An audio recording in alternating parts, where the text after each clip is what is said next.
Good morning students. अब देख रहे हैं हम बेसिक कंसेप्ट ऑफ फायरवॉल्स। तो बेसिक कंसेप्ट ऑफ फायरवॉल्स चार बेस पे बेस होता है। एक source, destination, service and action. What is source? हम। What is destination? जहां हम रिक्वेस्ट कर रहे हैं। What is service? किस तरीके से हम उसको रिक्वेस्ट कर रहे हैं। What is action? एक्शन उसके लिए हमें क्या क्या चीज़ फॉरवर्ड करनी पड़ रही है, क्या क्या पर टास्क परफॉर्म कर रहे हैं। तो बेसिकली ये है। तो उसके लिए हमें रोल ऑफ फायरवॉल समझना पड़ेगा। रोल ऑफ फायरवॉल में रोल ऑफ फायरवॉल है, जैसा कि मैंने आपने प्रीवियस लेक्चर में शुरुआत में ही बताया था कि वो एक बैरियर की तरह वर्क करता है उन मशीनों के लिए, ताकि उस नेटवर्क में कोई भी कॉमनली घुस नहीं पाए, उसकी पॉलिसी से छेड़छाड़ न कर पाए आउटसाइड द आपके private network. There are two basic reasons of firewall. अभी दो बेसिक रीज़न है फायरवॉल कनेक्ट करने के लिए। सबसे पहले आपके कंपोनेंट, स्मॉल कंपोनेंट्स को सेव करने के लिए, आपकी सिक्योरिटीज़ को सेव करने के लिए, ताकि वो आपसे इजीली वे में कर पाए। दूसरा कि आपके अंदर सिंपल आर्किटेक्चर प्रोवाइड कराने के लिए कि restricted action only machine that trust each other. उस मशीन से रिस्ट्रिक्टेड एक्शन हो ताकि उसी मशीन से सिर्फ यही काम करवाना है, उससे ज़्यादा काम नहीं करवाना है। एडवांटेजेस क्या है इसके?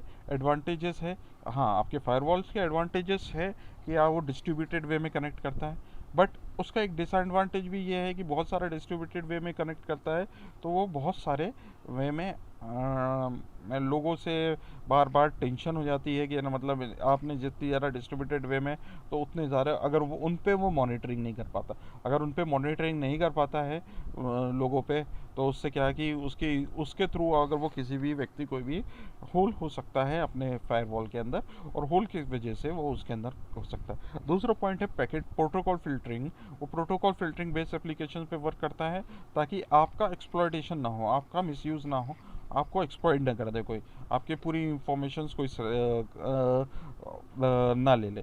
ठीक है। तीसरा, इंफॉर्मेशन हाइड करने का काम करता है, ताकि है ना आपके कोई भी इलेक्ट्रॉनिक्स मेल में अगर आप कोई भी इंफॉर्मेशन भेज रहे हो अपना, कोई भी आपका प्रोफेशनल हो सकता है, पर्सनल हो सकता है, कोई भी टाइप की इंफॉर्मेशन भेज रहे हो तो उसको वो हाइड करने का काम करता है। और एप्लीकेशन गेटवे होता है ताकि आप किसी भी फायरवॉल में कोई भी कनेक्शंस, जो भी फायरवॉल में कनेक्टिंग करता है, तो उसको कौन सी एप्लीकेशंस को कितना टास्क देना है, क्या देना है, उस बेसिस पे वो काम करता है। नेक्स्ट डिसएडवांटेज, जैसे कि मैंने आपको बताया था, और पहला डिसएडवांटेज ये है कि डिस्ट्रीब्यूटेड वे में रहता है तो less other than less protective systems हो जाता है, क्योंकि सारे वे में कनेक्टेड हो जाता है। दूसरा ये कि अगर आपके पास नेटवर्क एक्सेस हैम्पर्स होते हैं और even some blocks from host including telnet, यहाँ से आप एक्सेस देते हैं, जैसे टेलनेट के थ्रू आप किसी भी चीज़ को एक्सेस कर लेते हैं, तो एक तरह से वो एक होल हो जाता है, ताकि फिर वो व्यक्ति वहाँ से टेलनेट के थ्रू उस पोर्ट को ऑन कर दोगे तो वो हमेशा वो उसके थ्रू एक्शन हो सकते हैं। कंक्लूजन ये है कि ये स्टैंड पॉइंट्स होता है, सिक्योरिटी स्टैंड पॉइंट है, जिसके थ्रू आप अपने प्राइवेट नेटवर्क को सिक्योर कर सकते हो। और सेकंड पॉइंट ये है कि बिग डील ऑफ बिजनेस हो सकते हैं और मेंटेन मैनर हो सकता है, still putting with firewalls place provided in a piece of mind.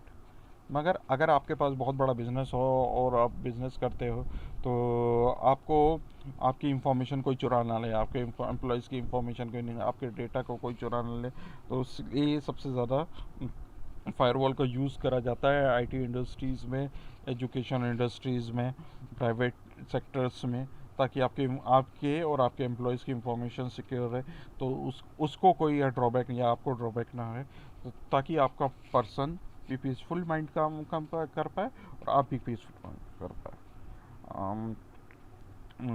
ये दो लिंक है जिसके थ्रू मैंने रेफरेंसेस लिए हैं फायरवॉल के लिए। और thank you students for the firewall.